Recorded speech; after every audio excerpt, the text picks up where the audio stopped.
नमस्कार विद्यार्थी मित्रांनो. आज 29 एप्रिल 2026.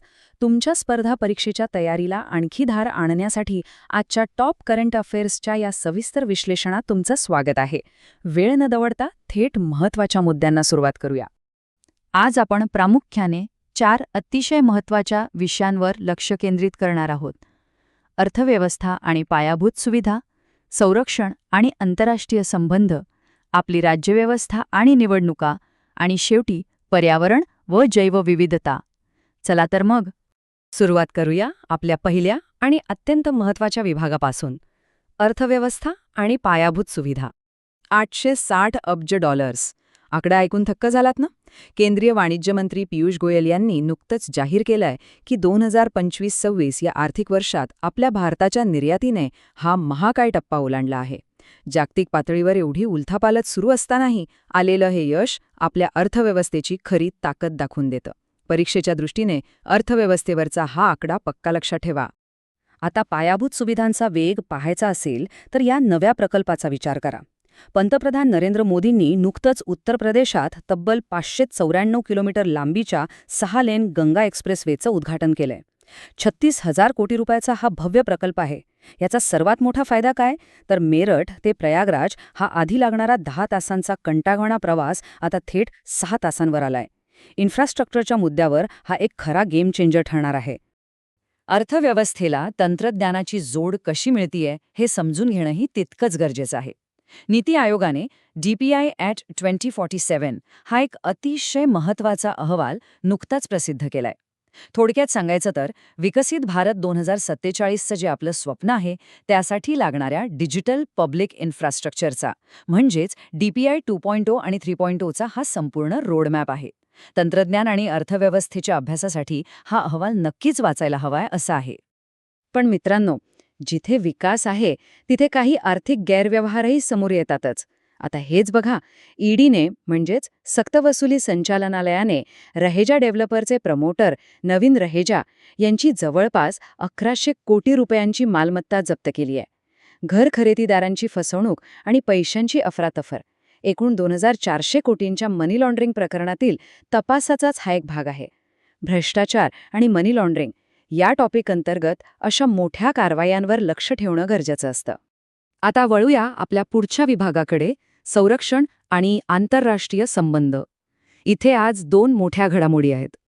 परराष्ट्र धोरणात एकाच वेळी 2 परस्परविरोधी गोष्टी कशा घडतात ते बघा. एकीकडे इराणमधल्या चाबहार बंदरासाठी अमेरिकेने भारताला दिलेली सवलत 26 एप्रिलला संपली आहे. यामुळे साहजिकच अफगाणिस्तान आणि मध्य आशियाशी जोडल्या जाणाऱ्या आपल्या कनेक्टिव्हिटी प्रोजेक्टसमोर अनिश्चितता उभी राहिली आहे. पण दुसरीकडे एक चांगली बातमीही आहे. रशियाकडून आपल्याला चौथी S-400 हवाई संरक्षण प्रणाली या मे महिन्याच्या मध्यापर्यंत मिळण्याची दाट शक्यता आहे.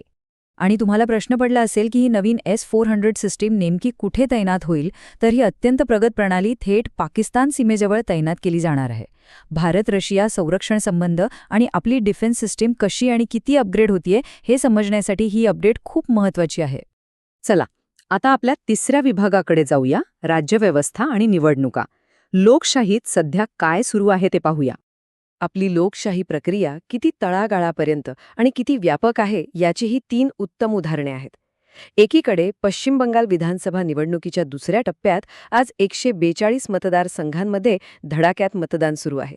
दुसरीकडे राजधानीत दिल्ली विधानसभेत महिला आरक्षण विधेयकावर 5वे विशेष अधिवेशन पार पडले. तिथे सत्ताधारी आणि विरोधकांमध्ये चांगलीच खडाजंगी पाहायला मिळाली. आणि अगदी तळागाळात पाहिलं तर आपल्या महाराष्ट्रात बीड जिल्ह्यातील मसाजोग ग्रामपंचायतीच्या सरपंच पदाच्या पोटनिवडणुकीत तब्बल 84% एवढ्या प्रचंड मतदानानंतर आज मतमोजणी होतीये. खरंच लोकशाहीची हीच तर ताकद आहे. आता या निवडणुकांच्या धामधुमीत एक तारीख आपल्या अभ्यासासाठी मार्क करून ठेवा, 4 मे.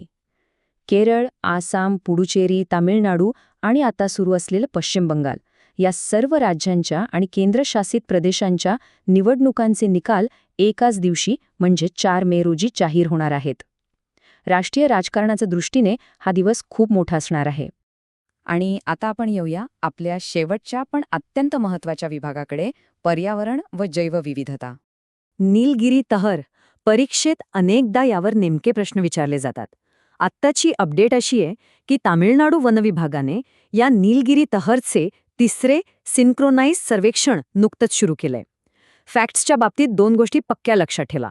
एक म्हणजे IUCNच्या यादीनुसार ही एक संकटग्रस्त म्हणजे एंडेंजर्ड प्रजाती आहे आणि दुसरं म्हणजे ती केवळ आपल्या पश्चिम घाटातच आढळते. बायोडायव्हर्सिटीच्या नोट्समध्ये ही माहिती आवर्जून ॲड करा. तर मित्रांनो, आजच्या या सर्व घडामोडी पाहिल्यावर एक मोठा आणि विचार करायला लावणारा प्रश्न उभा राहतो. आपली $860 अब्ज पुढे जाणारी दमदार निर्यात आणि दुसरीकडे वेगाने बदलणारं आणि आक्रमक होणारं संरक्षण धोरण, हे सगळं भविष्यातल्या जागतिक आव्हानांना कसं सामोरं जाईल? हे आकडे आणि या बातम्या केवळ फॅक्ट्स नाहीत, तर एका वेगाने बदलणाऱ्या आणि प्रगत होत असलेल्या राष्ट्राचीही गोष्ट आहे.